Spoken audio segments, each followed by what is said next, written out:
Hello everyone. तो आज हम कर रहे हैं नया चैप्टर अल्टरनेटिंग करंट से स्टार्ट। तो जो इम्पोर्टेंट डेरिवेशन है इस लेक्चर में हम वो करेंगे मेनली। तो पहले करते हैं स्टार्ट। अल्टरनेटिंग करंट क्या होता है आपके पास, ठीक है, ऐसा करंट जिसकी मैग्नीट्यूड चेंज होता रहे विद टाइम और डायरेक्शन भी क्या है, पीरियोडिकली रिवर्सिस होती रहे।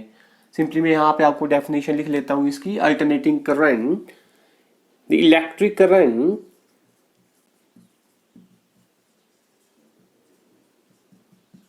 whose magnitude changes with time and direction reverses periodically। अभी मैं डायग्राम से आपको बताऊंगा तो ज़्यादा अच्छे समझ में आ जाएगा। जो अल्टरनेटिंग करंट या अल्टरनेटिंग ईएमएफ होता है आपके पास, उसको आप रिप्रेजेंट कर सकते हैं एज ए साइन और कोसाइन फंक्शन, ठीक है। तो जो इंस्टेंटेनियस वैल्यू होती है इस अल्टरनेटिंग करंट की, वो सिंपली हम कुछ इस तरह से रिप्रेजेंट करते हैं, I equal to I not sine omega T. ये मैं आपको भी बताता हूँ क्या टर्म है।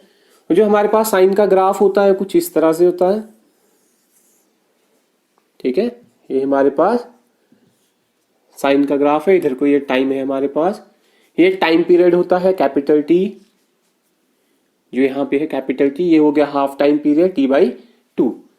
अब टाइम के साथ जो करंट है या साइन या कोसाइन का जो ग्राफ होता है, जो टाइम के साथ इसकी वैल्यू क्या होती रहती है, चेंज होती रहती है। देखिए इंक्रीज हो रही है, मैक्सिमम पे पहुंची, फिर डिक्रीज हो रही है, फिर नेगेटिव में जा रही है, ठीक है। साथ में अल्टरनेटिंग करंट है जो यहाँ पे मैग्नीट्यूड चेंजेस विद टाइम। तो मैग्नीट्यूड क्या हो रहा है, इसका चेंज हो रहा है अगर हम ऐसे रिप्रेजेंट करते हैं अल्टरनेटिंग करंट को। और जो इसकी डायरेक्शन है वो भी क्या है, रिवर्सिस पीरियोडिकली। यहाँ पे पॉजिटिव हाफ साइकिल होती है ये वाली, और ये वाली कैसी होती है आपके पास, नेगेटिव हाफ साइकिल होती है। तो डायरेक्शन भी क्या है, पीरियोडिकली रिवर्सिस होती रहती है किसी टाइम पीरियड के बाद। तो अगर ये T/2 है तो ये वाला हो जाता है आपके पास T/4 और ये वाला हो जाता है आपके पास 3T/2, ठीक है, सॉरी 4। अच्छा, जो यहाँ पे ये है पीक वैल्यू है यहाँ पे, ये इसको कहते हैं हम आई नॉट पीक वैल्यू, ठीक है। इसको आप एम्पलीट्यूड भी कह सकते हैं, ठीक है। क्या कह सकते हैं, एम्पलीट्यूड भी कह सकते हैं आप इसको, एम्पलीट्यूड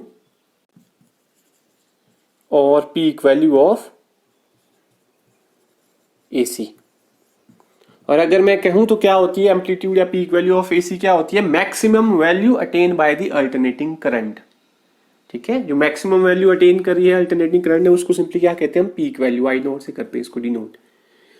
इसके अलावा जो यहाँ पे मैंने लिखा है आई अल्टरनेटिंग करंट, आई नोट साइन ओमेगा टी, इसमें जो ये ओमेगा होता है ये होती है आपके पास एंगुलर वेलोसिटी। आपने फॉर्मूला पढ़ा होगा, ठीक है, ओमेगा का, omega equal to theta upon T, ठीक है। अगर यहाँ से आपने थीटा निकालना हो तो बनता ओमेगा टी, जो यहाँ पे पुट करा है थीटा के बदले, एंगल के बदले, जो एंगुलर डिस्प्लेसमेंट के बदले पुट करा है वो है ओमेगा टी, ठीक है। तो ये होता है आपके पास angular velocity.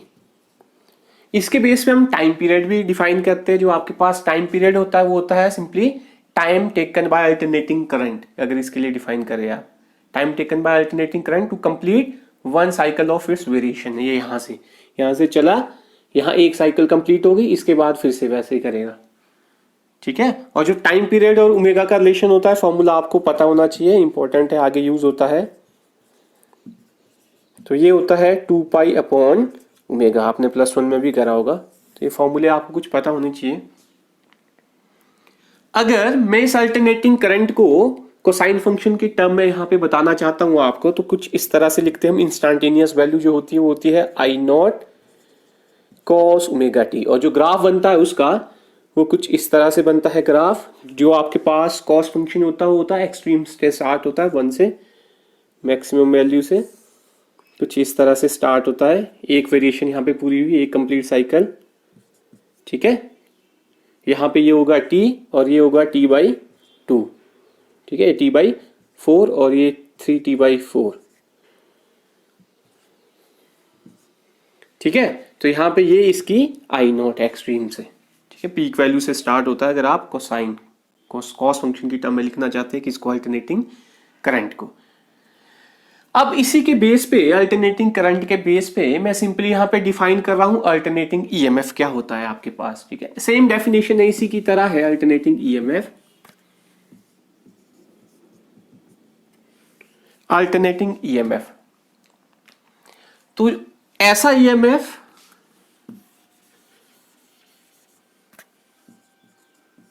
whose magnitude changes with time and direction reverses periodically।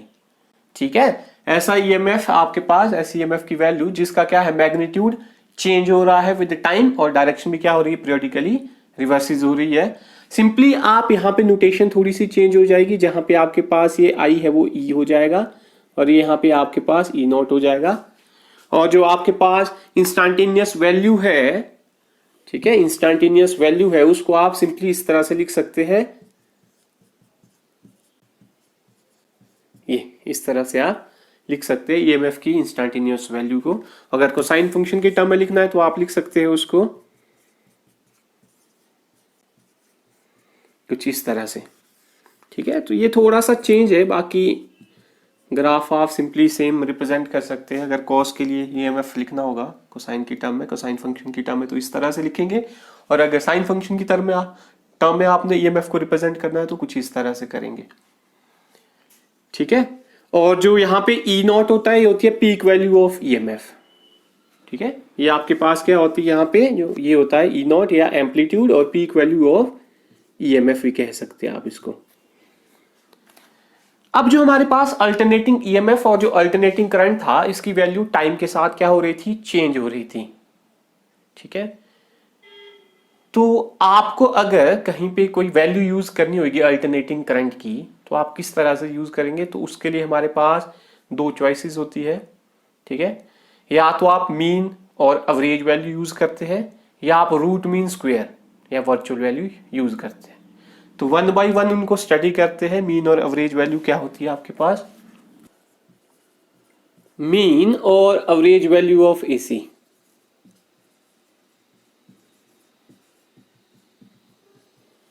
पहले डेफिनेशन कर लेते हैं, फिर आपको ज्यादा समझ में आएगा कि मीन और एवरेज वैल्यू एसी की आप किस तरह से लेते हैं। ठीक है, वैल्यू ऑफ डायरेक्ट करंट, ठीक है, आपने कौन सा करंट लेना है, डायरेक्ट करंट लेना है। डायरेक्ट करंट की वैल्यू ली होती है value of direct current which when pass through A circuit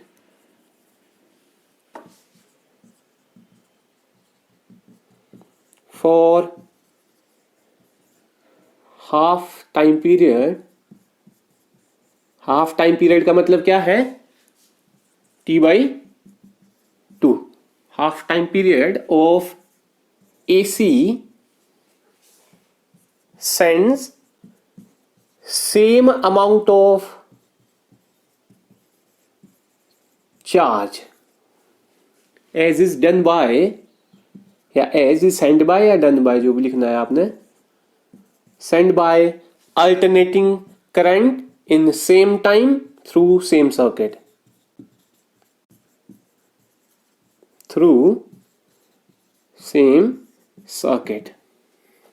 ठीक है, तो जो एवरेज वैल्यू ऑफ एसी है वो सिंपली क्या है, ऐसी वैल्यू है डायरेक्ट करंट की। ठीक है, जो पास करता है सर्किट में कितने टाइम पीरियड के लिए, हाफ टाइम पीरियड के लिए। थोड़ा ध्यान रखना है आपने। Complete time period capital T के लिए क्यों नहीं लेते मैं बताऊंगा, इसका आंसर 0 आता है एक्चुअली उसके लिए। ठीक है, मैं थोड़ा सा आपको हिंट दूंगा और डेरिवेशन आपने करनी है उसकी। ठीक है, लिमिट का फर्क आएगा सिर्फ डेरिवेशन में।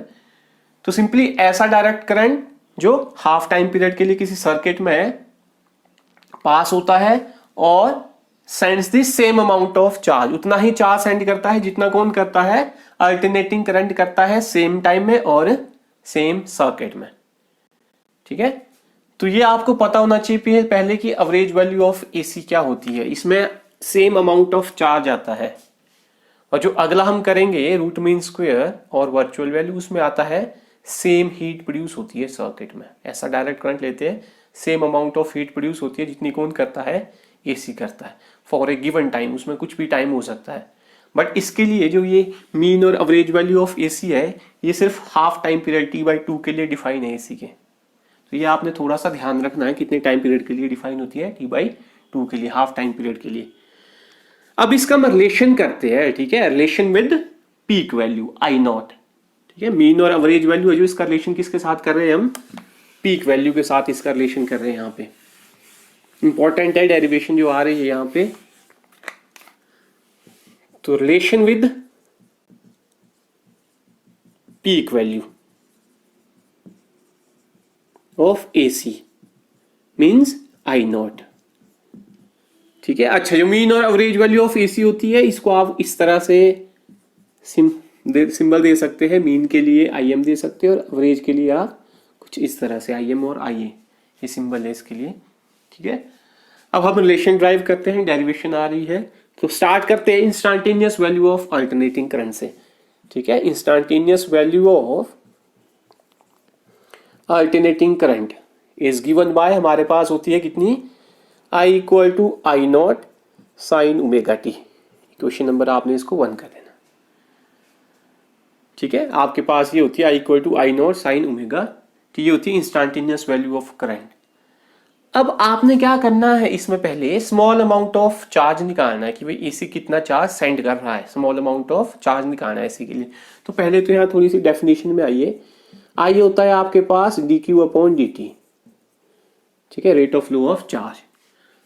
अगर यहां से आपने dq निकालना है तो वो बन जाएगा आपके पास I dt। अब मान लीजिए फॉर स्मॉल टाइम dt जो करंट है आपके पास वो कांस्टेंट है, करंट कैसा है, कांस्टेंट है, I कांस्टेंट है फॉर स्मॉल टाइम dt। तो स्मॉल अमाउंट ऑफ चार्ज निकालते हैं, ठीक है। स्मॉल अमाउंट ऑफ चार्ज, ठीक है, स्मॉल अमाउंट ऑफ चार्ज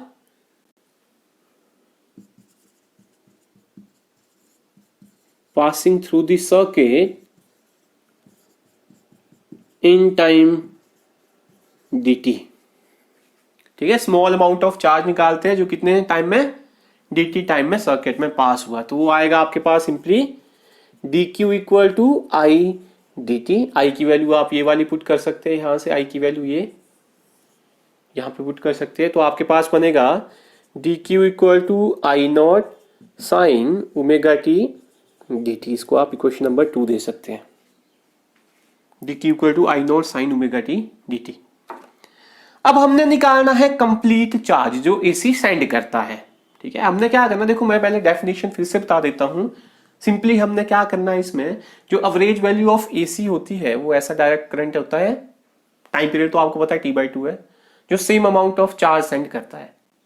जितना कौन करता है, AC करता है। तो पहले AC के लिए चार्ज तो निकालते हैं कितना सेंड कर रहा है, ठीक है। फिर डेफिनेशन से हम बता देंगे आपको कि मीन और एवरेज वैल्यू ऑफ AC उसके लिए Q क्या होता है, ठीक है। तो यहाँ पे आपने अब करनी है इसकी integration, amount of charge that will pass through this circuit in time T/2, capital T/2 half time period.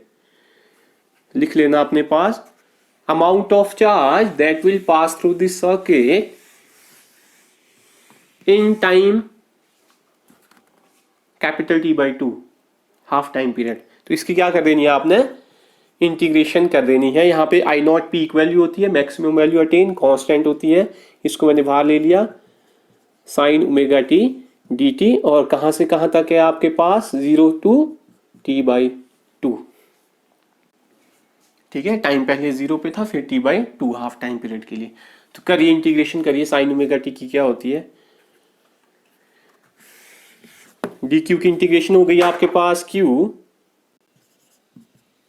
और यहां पे आ गया आपके पास I not sine omega T, इसकी इंटीग्रेशन होती है माइनस कॉस ओमेगा टी। फिर हमने क्या करना होता है, जो यहाँ पे ओमेगा टी है इसकी डिफरेंशिएशन करनी होती है यहाँ पे। तो ओमेगा आ जाएगा बाहर, dt अपॉन dt 1 हो जाएगा। तो ओमेगा सिंपली याद रखना, जो टाइम के साथ एक्स्ट्रा टर्म है वो यहाँ डिवाइड पे लिखनी होती है इंटीग्रेशन में, ठीक है, जो टाइम के साथ यहाँ एक्स्ट्रा टर्म होती है। तो ये हो जाएगी इसकी इंटीग्रेशन। ओमेगा की वैल्यू आपको पता है कितनी होती है, मैंने स्टार्टिंग में बताई थी आपको 2 पाई, ठीक है, सॉरी कैपिटल T की वैल्यू होती है 2 पाई अपॉन ओमेगा। अगर यहाँ से आपने ओमेगा निकालना तो आपके पास ये आएगा, ठीक है। कैपिटल T की वैल्यू थी 2 पाई अपॉन ओमेगा, तो ओमेगा की वैल्यू आप ये पुट कर सकते हैं यहाँ पे भी, फिर लिमिट भी लगा सकते हैं इसको यहाँ लिखने पे, माइनस साइन भी मैं बाहर लिख रहा हूँ। तो ये आ जाएगा Q equal to minus I naught, यहाँ पे बाहर आ जाएगा ओमेगा, ओमेगा की वैल्यू मैं वहाँ से पुट कर रहा हूँ 2 पाई अपॉन कैपिटल टी। यहाँ पे आपके पास कॉस ओमेगा की वैल्यू है 2 pi upon capital T small T, ये लिमिट है 0 टू टी बाई 2। ठीक है, लिमिट पुट करिए, देखिए जरा आंसर क्या आता है।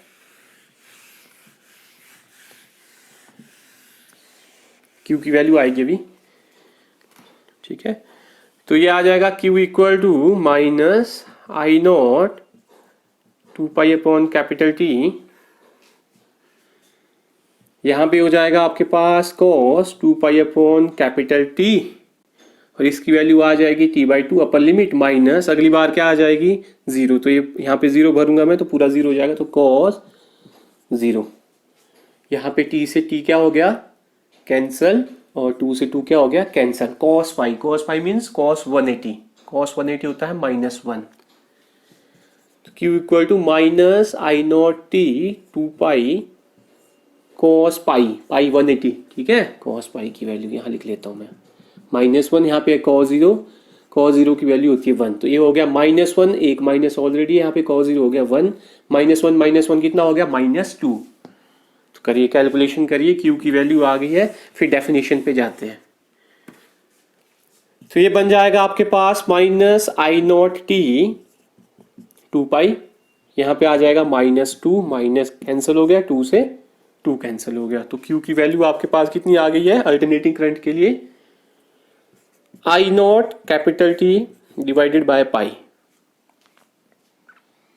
इसको दे दीजिए क्वेश्चन नंबर 2, 3 आनी थी, ये क्वेश्चन नंबर 3। अब डेफिनेशन का यूज करते हैं, जो मैंने डेफिनेशन आपको बताई थी,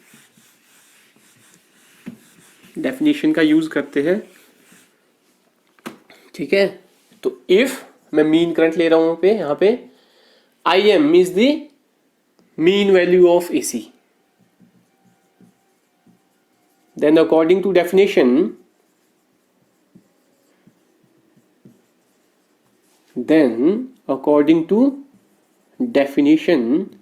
यहां पे मैं लिख रहा हूं कुछ फॉर्मूला लिख रहा हूं, ध्यान से देखना आपने क्यों आया होगा वो। जो मीन वैल्यू होती है वो उतना ही चार्ज सेंड करता है जितना कौन करता है एसी करता है, तो एसी ने क्यू चार्ज करा सेंड, तो ये भी कितना करेगा क्यू करेगा, same amount of charge.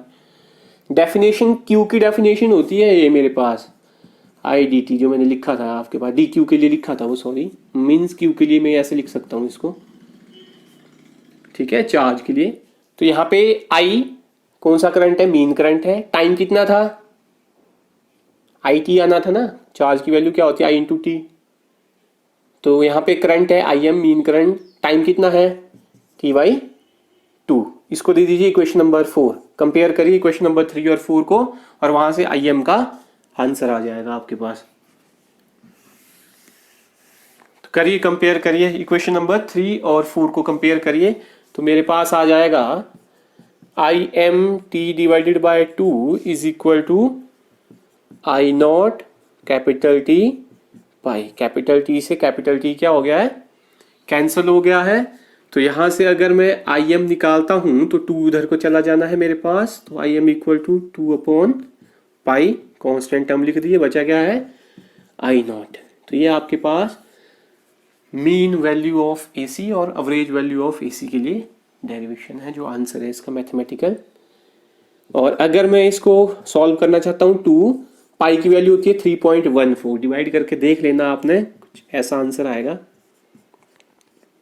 Means जो मीन और एवरेज वैल्यू ऑफ एसी है वो कितने टाइम्स है 0.636 टाइम्स है किसके पीक वैल्यू ऑफ एसी के।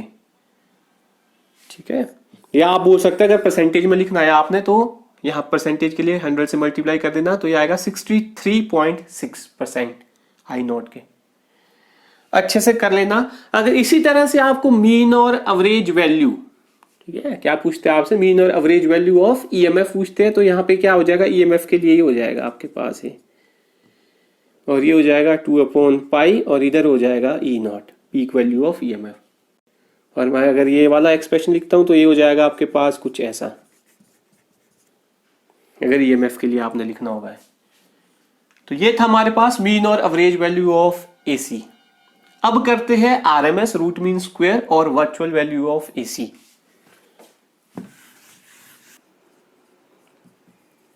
Root mean square,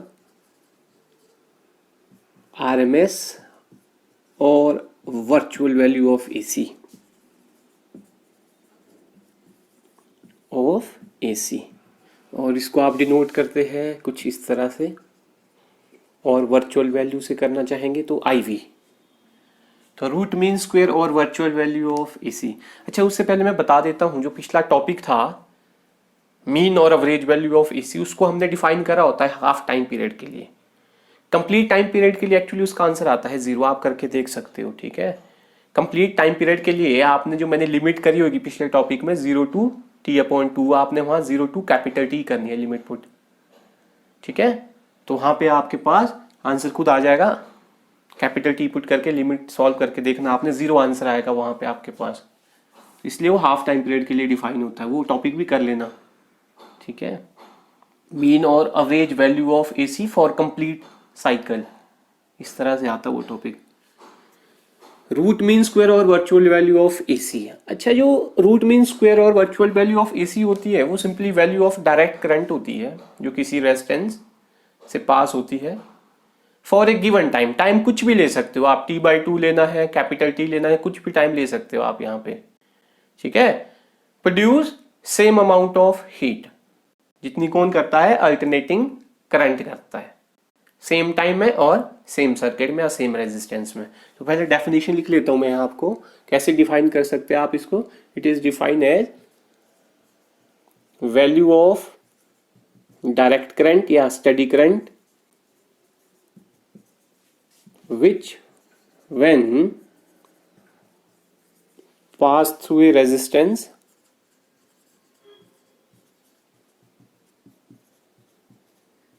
for a given time. Time आप कुछ भी ले सकते हैं यहाँ पे, t/2 लेना है चाहे कैपिटल T लेना है, कंप्लीट साइकिल लेनी है। For a given time produce same amount of heat. तो यहाँ पे आपको हीट का फॉर्मूला आना चाहिए, same amount of heat as is done by alternating current in same time and through the same resistance, in same time and through the same resistance। इस तरह से आप डिफाइन कर सकते हैं रूट मीन स्क्वायर और वर्चुअल वैल्यू ऑफ एसी की। ऐसा डायरेक्ट करंट जो किसी रेजिस्टेंस में से पास होता है किसी भी टाइम के लिए, अमाउंट ऑफ हीट जो प्रोड्यूस करेगा वो इक्वल टू होगी किसके, जो एसी ने प्रोड्यूस करी होती है। Same amount of heat produce करेगा जितना एसी करेगा। तो आपको इसमें जूल्स लॉ ऑफ हीटिंग आना चाहिए, ठीक है, जूल्स ऑफ हीटिंग। तो मैं जनरल फॉर्मूला आपको यहाँ लिख देता हूँ पहले, और टॉपिक की हेडिंग देना इसी के अंडर है, relation with peak value I0। तो पहले मैं यहाँ फॉर्मूला लिख लेता हूँ। करंट अगर I है, टाइम स्मॉल t है, रेजिस्टेंस R है, तो ये होता है जूल्स ऑफ हीटिंग I²RT। इसका यूज करना है मैंने यहाँ पे। तो relation with peak value of AC, relation with peak value of AC. तो रिलेशन ड्राइव करने से पहले मान लीजिए हमारे पास टाइम है dt, कोई गिवन टाइम ले लिया, मैंने स्मॉल सा टाइम ले लिया dt, और उसके लिए जो मेरे पास करंट की वैल्यू है वो है कांस्टेंट, ठीक है। तो अगर मैं ये joules of heating dt time के लिए डिफाइन करता हूं तो यहाँ पे मेरे पास स्मॉल अमाउंट हीट हो जाएगा सर्किट में, तो यहाँ dH हो जाएगा, ठीक है। और इंस्टेंटेनियस वैल्यू आपको करंट की आती है, तो स्टार्ट करते हैं instantaneous value of alternating current. Instantaneous value of alternating current ये होती है आपके पास I = I0 sin ωt। ये होती है आपके पास instantaneous value of alternating current. उसके बाद चलते हैं स्मॉल अमाउंट ऑफ हीट जो रेजिस्टेंस में प्रोड्यूस होगी। Small amount of heat produce इन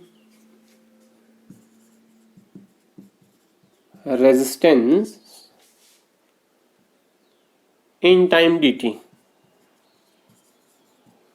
तो ये हो जाएगी आपके पास, अगर स्मॉल कर रहे हैं आप define, D H equal to I square R, time क्या है आपके पास डी टी स्मॉल टाइम। यहाँ पे आप इस आई की वैल्यू पुट कर सकते हैं, ये आई की वैल्यू आप इधर पुट कर सकते हैं, आई नॉट साइन ओमेगा टी, पर उस पर स्क्वेयर है तो स्क्वेयर भी कर लेना, आई की वैल्यू मैं यहाँ पुट कर रहा हूँ। तो डी एच बन जाएगा आपके पास I not square sine square omega T, I not square sine square omega T. बचा क्या है मेरे पास, आर है, वो आर मैं इधर भी लिख सकता हूं, और डी टी। ठीक है, आई नॉट कांस्टेंट है, आई नॉट का स्क्वायर कांस्टेंट है, आर भी कांस्टेंट है, बाकी मैंने ये टर्म लिख दी है। यहाँ पे जो साइन स्क्वायर ओमेगा टी है इसका आपने फॉर्मूला पढ़ा होगा, चलो मैं थीटा के लिए लिख लेता हूँ आपको, साइन स्क्वायर थीटा का फॉर्मूला पढ़ा होगा आपने, कुछ ये होता है साइन स्क्वायर थीटा का formula 1 minus cos 2 theta divided by 2। यहाँ पे थीटा के बदले है ओमेगा टी, तो कर दिया चेंज, थीटा को किससे चेंज कर दिया, ओमेगा टी से। ये साइन स्क्वायर ओमेगा टी की वैल्यू यहाँ पुट कर सकता हूँ मैं, तो मेरे पास ये कुछ ये आएगा,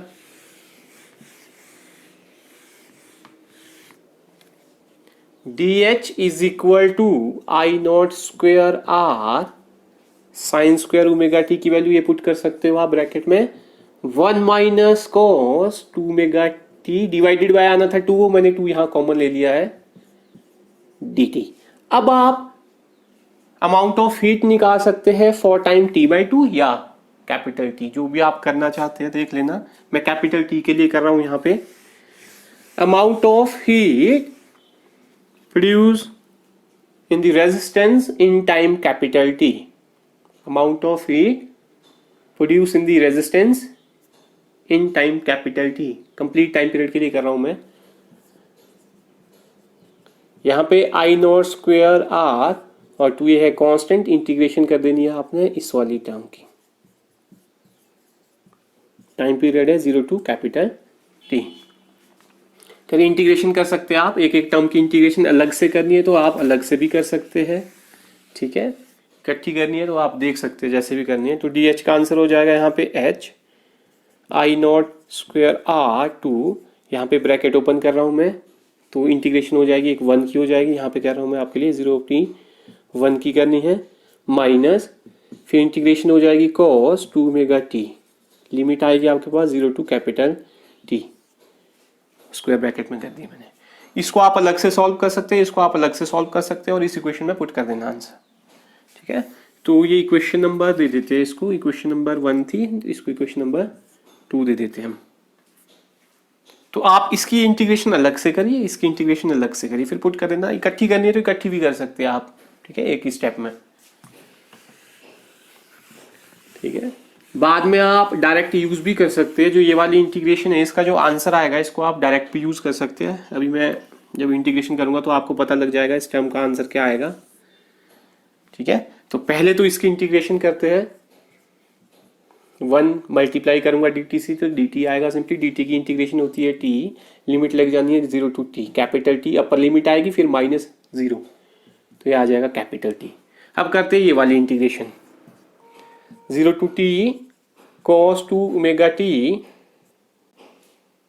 डी टी, कॉस थीटा की इंटीग्रेशन होती है साइन थीटा, ठीक है। तो इस तरह से आएगी, कुछ मैंने आपको कुछ बताया था, साइन यहाँ पे थीटा के बदले है 2 ओमेगा टी, फिर मैंने बताया था जो टाइम के साथ एक्स्ट्रा टर्म होगी वो कहाँ आती है, डिवाइड में, ठीक है, चेन रूल लगाना होता है आपने, उसके लिए फिर से डिफरेंशिएशन करनी होती है, 2 ओमेगा टी की डिफरेंशिएशन होनी थी यहाँ पे, 2 ओमेगा कांस्टेंट है, डिफरेंशिएशन टी की होती है D T upon D T 1, तो लिमिट आएगी 0 टू टी। यहाँ पे आप 2 ओमेगा बाहर ले लेना, मैं यहाँ पे ओमेगा की वैल्यू साथ में पुट कर रहा हूँ, ठीक है, इसी स्टेप में मैं ओमेगा की वैल्यू पुट कर रहा हूँ, इसी स्टेप में 2 ओमेगा मैं यहाँ पे ले रहा हूँ 1/2 ओमेगा, ओमेगा की वैल्यू भरनी तो भर सकते हैं आप 2 पाई अपॉन टी, यहाँ पे ओमेगा की वैल्यू मैंने भर दी है 2 पाई अपॉन टी। अब आप पुट करोगे अपर लिमिट, ठीक है, तो ये आ जाएगा आपके पास यहाँ 1, यहाँ पे हो जाएगा 4 पाई, टी ऊपर को चला जाएगा, यहाँ पे हो जाएगा आपके पास ये लिमिट भी पुट करते रहना, sine 2 2 4 pi upon T, 4 pi upon T, और लिमिट पुट करिए, पहले आएगी अपर लिमिट तो स्मॉल टी के बदले कैपिटल टी आएगा, माइनस अगली बार क्या आएगा यहाँ पे 0, तो ये अंदर साइन 0 हो जाएगा। यहां पे आया आपके पास साइन 4 पाई, ठीक है। आपके पास क्या आया यहाँ पे साइन 4 पाई, साइन 4 पाई होता है 0, तो ये हो जाएगा 0, साइन 0 भी होता है 0, तो ये पूरी टर्म आ गई 0, 0 से मल्टीप्लाई करोगे तो इसका आंसर क्या आएगा 0, मीन्स इस वाली टर्म का आंसर आपके पास कितना है 0, ठीक है। तो आप याद डायरेक्ट भी रख सकते हैं इसको कि 0 आता है ये वाला आंसर, तो इसको आप डायरेक्ट पुट कर सकते हैं। तो सिंपली मैंने इस इक्वेशन में इसकी वैल्यू पुट करनी है, ठीक है। तो ये वाली इंटीग्रेशन और ये वाली इंटीग्रेशन की वैल्यू आप इधर और इधर पुट कर सकते हैं। तो इक्वेशन 2 में पुट कर दीजिए इन वैल्यूज को। तो इक्वेशन नंबर 2 है जो वो आपके पास बन जाएगी, यहाँ पे इसके बदले क्या आएगा कैपिटल T आएगा और इसके बदले कितना आएगा 0 आएगा, तो ये आ जाएगा आपके पास, ठीक है। और अगर यहां से मैं h की बात करता हूं तो h आ जाएगा आपके पास I not square R capital T divided by 2, इसको आप इक्वेशन नंबर 3 दे सकते हैं। तो ये आया हमारे पास heat produce by AC in time capital T, ठीक है। अब करते हैं अकॉर्डिंग टू डेफिनेशन, अब निकालते हैं heat produce by root mean square और वर्चुअल वैल्यू ऑफ एसी क्या है हमारे पास।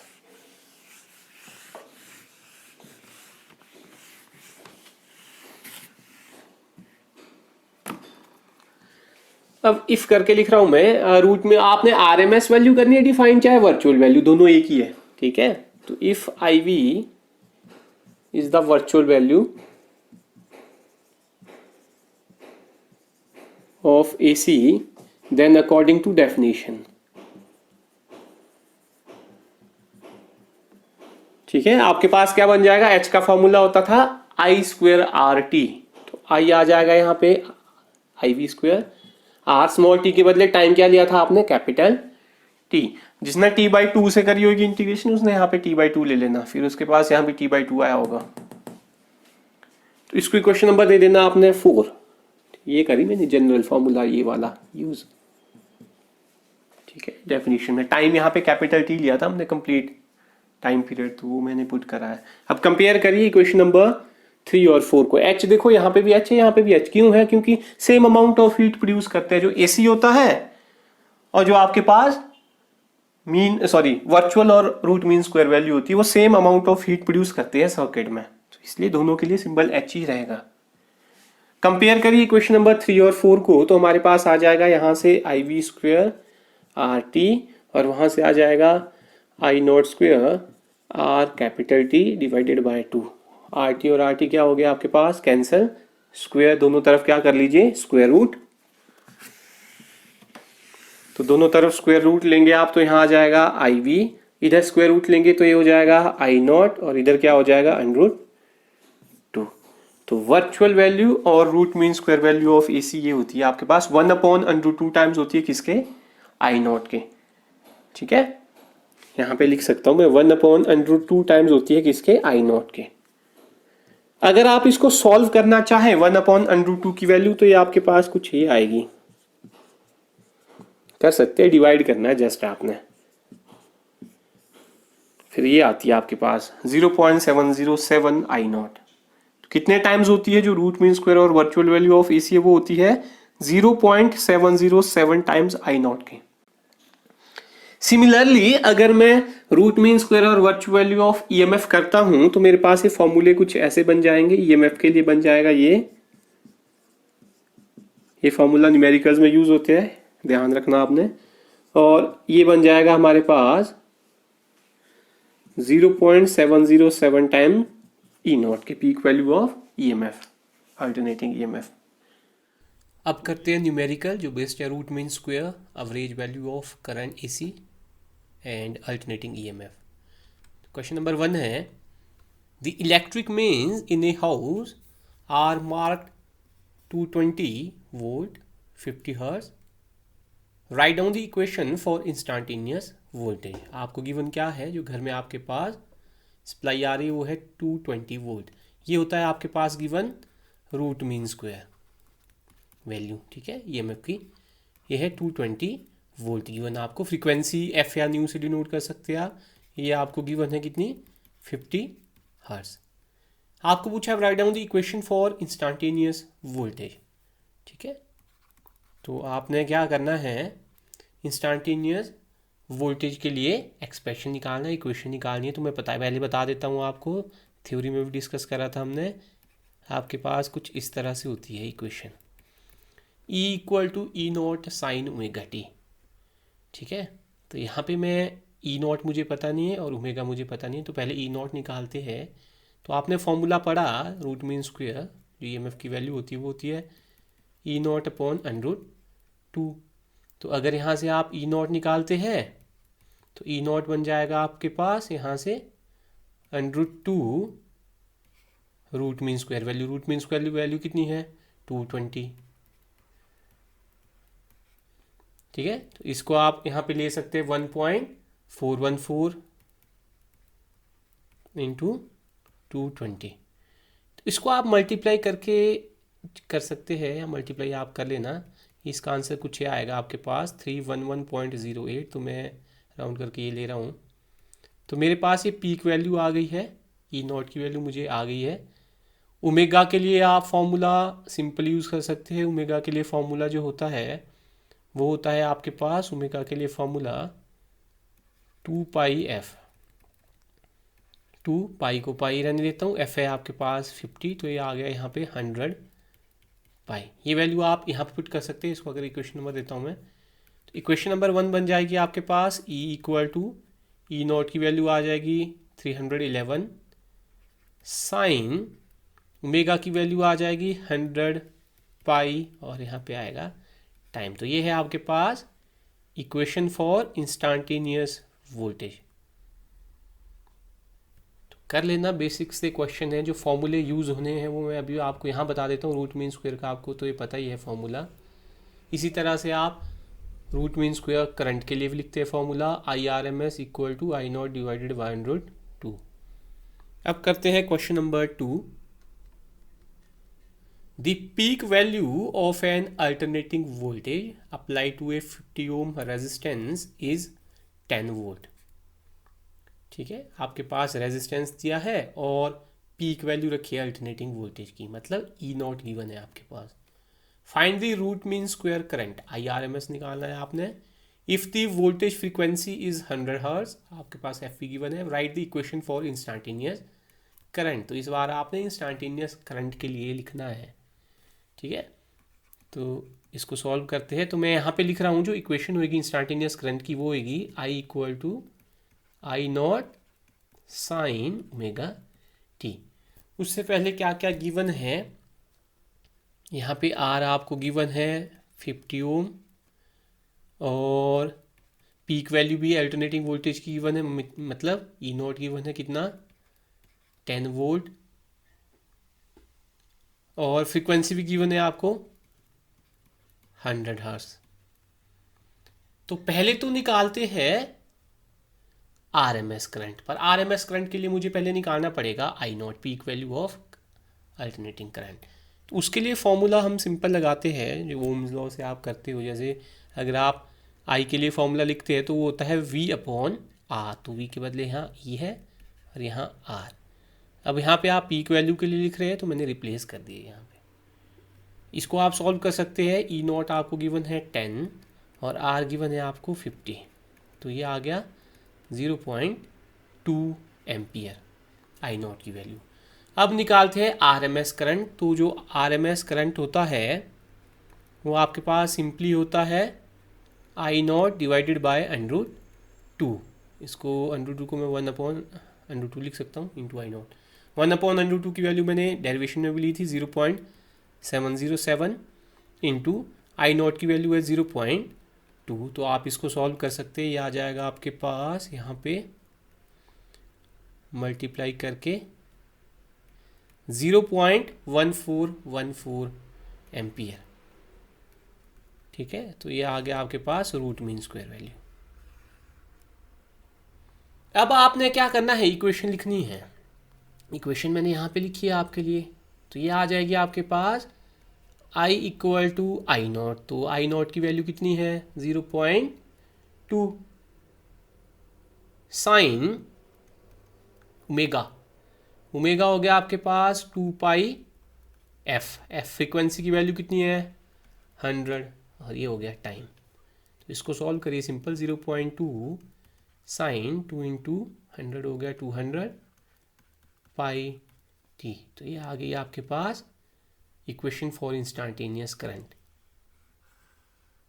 अच्छा, इसकी यूनिट अगर लिखनी है तो वो एम्पियर रहेगी, ठीक है। तो 0.2 साइन 200 पाई टी। अब करते हैं अगला question, next question, question number 3। The instantaneous value of an alternating voltage in volts is given by the expression. आपको यहाँ पे एक्सप्रेशन गिवन है, ठीक है, where T is in second, ऐसा ही में दिया है। What is peak value of voltage, its RMS value, voltage की आरएमएस वैल्यू निकालनी है, और फ्रीक्वेंसी ऑफ दी सप्लाई। तो यहाँ पे देखो क्या दिया है आपके पास, जो पाई की वैल्यू लेनी है वो 3.14 नहीं लेनी, कितनी लेनी है 3 लेनी है, और जो √2 है उसकी वैल्यू लेनी है 1.4। तो करते हैं, सॉल्व करते हैं। गिवन क्या क्या है आपके पास, इक्वेशन गिवन है आपके पास, एक तो ई के लिए कितनी है 140 साइन 300t, ये आपके पास इक्वेशन गिवन है। तो हमारे पास जो जनरल इक्वेशन होती है वो होती है हमारे पास E equal to E naught sine omega T. हम सॉल्व करते हैं ज़रा यहाँ पे। पहले क्या पूछा है, peak value of the voltage. तो पीक वैल्यू क्या होती है ई नॉट, तो ई नॉट के बदले क्या है यहाँ 140। तो पीक वैल्यू क्या आ गई आपके पास 140 वोल्ट। दूसरा क्या पूछा है आपके पास, दूसरा पूछा है आपके पास आरएमएस वैल्यू। आरएमएस वैल्यू किस तरह से निकालते हो आप, ई नॉट अपॉन √2। तो यहाँ पे आपके पास जो ई नॉट की वैल्यू है वो है 140, √2 की वैल्यू कितनी बोली है आपको लेने को 1.4। तो करिए, सॉल्व करिए इसको। ये हो गया आपके पास 10, मैंने इधर ले लिया है पॉइंट का, और ये हो गया कितना आ गया 100। तो ये आ गया आपके पास 100 वोल्ट। अब रहा आपको निकालने को क्या, फ्रीक्वेंसी रहा निकालने को। फ्रीक्वेंसी यहाँ पे निकालते हैं, नंबर 3 है जो फ्रीक्वेंसी। तो फ्रीक्वेंसी ये तो ओमेगा गिवन है, तो ओमेगा का फॉर्मूला क्या होता है, ओमेगा होता है फ्रीक्वेंसी के साथ रिलेशन क्या होता है 2 पाई एफ। अगर यहाँ से आप एफ निकालना चाहे तो एफ बनेगा आपके पास ओमेगा अपॉन 2 पाई। तो करिए कैलकुलेशन करिए, तो एफ बन जाएगा आपके पास, ओमेगा की वैल्यू गिवन है यहाँ पे, रिलेट करिए फॉर्मूला 300 2 पाई की वैल्यू कितनी बोलिए लेने को 3, कितना आया 50 हर्ट्ज। तो ये था क्वेश्चन नंबर 3। अब करते हैं question number 4। A resistance of 40 ohm is connected to an AC source of 220 volt 50 hertz.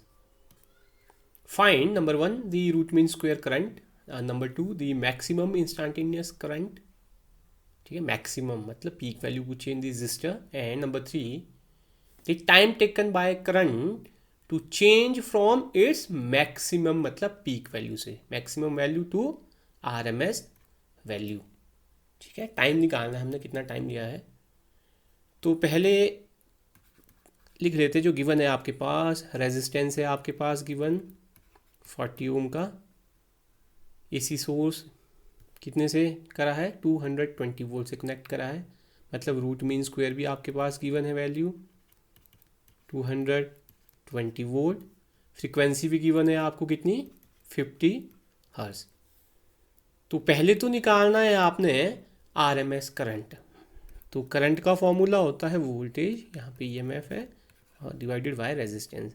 और अगर आप रूट मीन स्क्वायर के लिए कर रहे हैं तो मैंने यहाँ पे नोटेशन चेंज कर दी है। ई आर एम एस आपको पता है 220, आर आपको गिवन है 40। तो करिए इसको, कितना आ गया ये, ठीक है। तो आपके पास आई आर एम एस की वैल्यू कितनी आ गई है 5.5 एम्पियर। तो पहला पार्ट तो हमने क्वेश्चन का सॉल्व कर लिया है। अब दूसरा पूछा है आपको दी मैक्सिमम इंस्टेंटेनियस करंट। आपको क्या पूछा है दूसरे पार्ट में, आपने निकालना है maximum instantaneous current, I not निकालना है आपने, ठीक है। तो आई आर एम एस का फॉर्मूला होता है आई नॉट डिवाइडेड बाय √2। तो आई नॉट निकालना है आपने यहाँ पे मैक्सिमम करंट।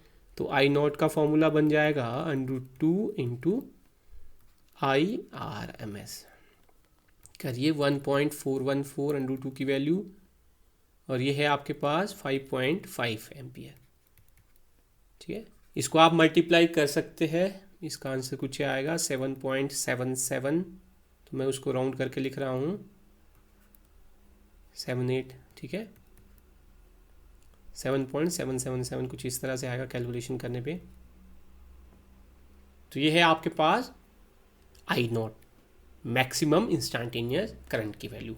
अब तीसरे पार्ट की तरफ चलते हैं। आपको पूछा है, क्वेश्चन पे ध्यान रखना, आपने टाइम टेकन निकालना है आपने, कब, जब करंट कहाँ से कहाँ को चेंज हुआ from its maximum value to RMS value, ठीक है। टाइम निकालना है आपने जब करंट कहाँ से कहाँ को चेंज हुआ है मैक्सिमम वैल्यू से आरएमएस वैल्यू को।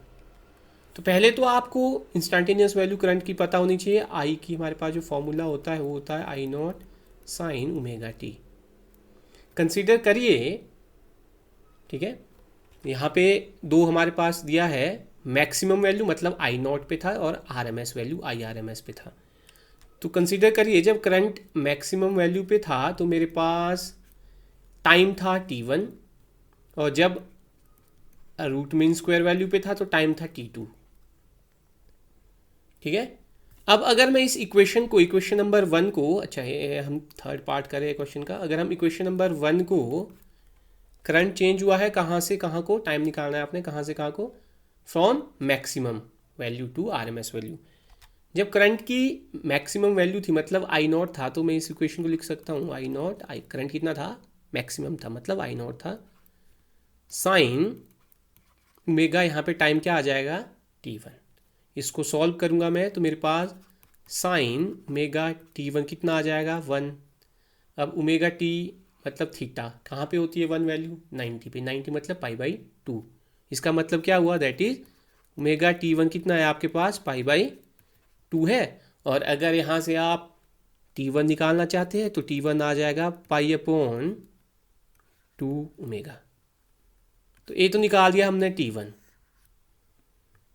अब करते हैं जब आपके पास कितना टाइम कितना करंट रीच हुआ था, आरएमएस वैल्यू हुई थी जब, ठीक है, आरएमएस वैल्यू जब रीच हुई उसके लिए हमने टाइम यहाँ कंसीडर करा है t2। तो ये इक्वेशन नंबर 1 क्या बन जाएगी उसके लिए, तो ये बन जाएगा I R M S is equal to I not sine omega T.